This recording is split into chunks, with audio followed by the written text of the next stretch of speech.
Hello, नमस्कार। मैं doctor Himanshu Parashar.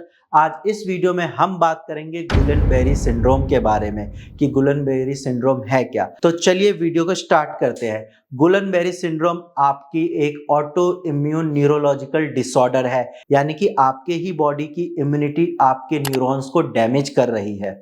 गुलेनबेरी syndrome में आपके नर्व्स की कवरिंग डैमेज होती है, यानी कि माइलिन शीट डैमेज हो सकती है, या फिर बहुत बार ये भी देखा गया है कि पूरी की पूरी नर्व डैमेज हो जाए। तो अगर आपके नर्व्स डैमेज हो रहे हैं या उसकी कवरिंग डैमेज हो रही है तो वहां पे चांसेस है कि आपको भी गुलेनबेरी सिंड्रोम हो सकता है। इसके बाद हम बात करते हैं कि गुलेनबेरी सिंड्रोम की प्रॉब्लम होती क्यों है। देखो, इसका कोई स्पेसिफिक रीजन नहीं है, बट कुछ किताबों में ये लिखा गया है कि गुलेनबेरी सिंड्रोम होने के कुछ रीजंस हैं, जैसे कि इन्फेक्शन। मेन रीजन यही है।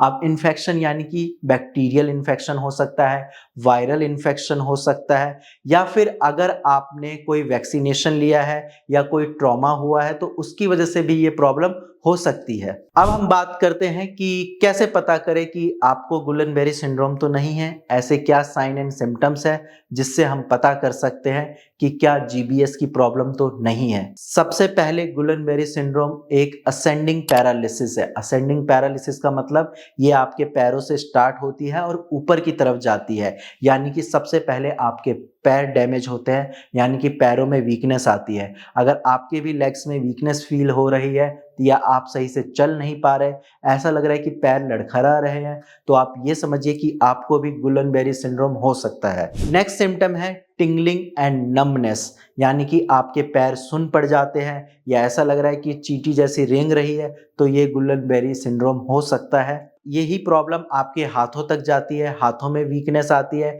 सही से चीज़ों को ग्रिप नहीं कर पाते, हैंड मूवमेंट सही से नहीं हो पाती। इसके अलावा नेक्स्ट जो सिम्टम्स है वो है लॉस ऑफ रिफ्लेक्सेस, यानी कि जो आपका ब्रेन सिग्नल देता है आपके मसल्स को, वो सही से कमांड फॉलो नहीं करते, और आपका ब्रेन सिग्नल सही से कमांड फॉलो नहीं करेगा तो ऑब्वियस सी बात है कि उस पार्ट में पैरालिसिस की प्रॉब्लम होगी। एंड बहुत सारे सीवियर कंडीशन में ये भी देखा गया है कि पेशेंट को रेस्पिरेटरी प्रॉब्लम भी होती है, रेस्पिरेटरी पैरालिसिस की दिक्कत भी हो सकती है।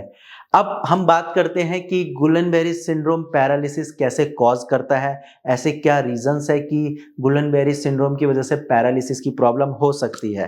तो पैरालिसिस एक इसका एडवांस स्टेज है। आप ये समझिए कि स्टार्टिंग में तो शायद इतनी दिक्कत नहीं आती, लेकिन जब पेशेंट इस बीमारी को टेकन फॉर ग्रांटेड लेते हैं तब जाकर ये दिक्कतें पैदा करती है। और ये करती क्यों है, इसके भी कुछ रीजंस हैं, वो मैं अभी आपको बताने जा रहा हूँ। सबसे पहले आपका इम्यून सिस्टम जो है वो आपके नर्व्स की जो लेयर है, जो कवरिंग है माइलिन शीट, उस पे अटैक करता है और फिर आपके नर्व्स डैमेज होते हैं। अगर नर्व्स डैमेज हुई तो उस एरिया में सेंसेशन चली जाती है, नमनेस फील होता है और फिर पेशेंट का वो पार्ट पैरालाइज्ड हो जाता है। सेकंड पॉइंट है सिग्नल कंडक्शन जो होता है वो रुक जाता है। जैसा कि मैं बता चुका हूं, जो आपका ब्रेन सिग्नल देता है वो सही से कंडक्ट नहीं हो पाता, उस एरिया तक पहुंचता ही नहीं है, फिर वो ब्रेन के सिग्नल को फॉलो नहीं कर पाता और फिर गुलेनबेरी की वजह से आपके जो पैरालिसिस की प्रॉब्लम है वो स्टार्ट हो जाती है। नेक्स्ट पॉइंट है वीकनेस। आपके पैरों में वीकनेस रहती है, वो वीकनेस आपके हाथों तक जाती है। अब इस वीकनेस की वजह से क्या है, आगे चलकर आपको पैरालिसिस की प्रॉब्लम हो जाती है। तो अगर ये सारे सिम्टम्स आपको आ रहे हैं तो इसको इग्नोर नहीं करना है, सही टाइम रहते सही ट्रीटमेंट लीजिए। होम्योपैथिक ट्रीटमेंट का ये फायदा है कि आपकी बीमारी बिल्कुल जड़ से खत्म हो जाएगी और दोबारा रीअकरेंस भी नहीं करेगी। तो अगर आपके पास कोई टेस्ट रिपोर्ट है या आपको भी ये सिम्टम्स आ रहे हैं तो घबराने वाली कोई बात नहीं है। आप नीचे दिए गए नंबर पर कॉल करिए या अपनी रिपोर्ट शेयर करिए। मेरी टीम बहुत अच्छे से आपको गाइड कर देगी और आप भी बाकी पेशेंट की तरह ठीक हो सकते हैं। आज की वीडियो में इतना ही। धन्यवाद।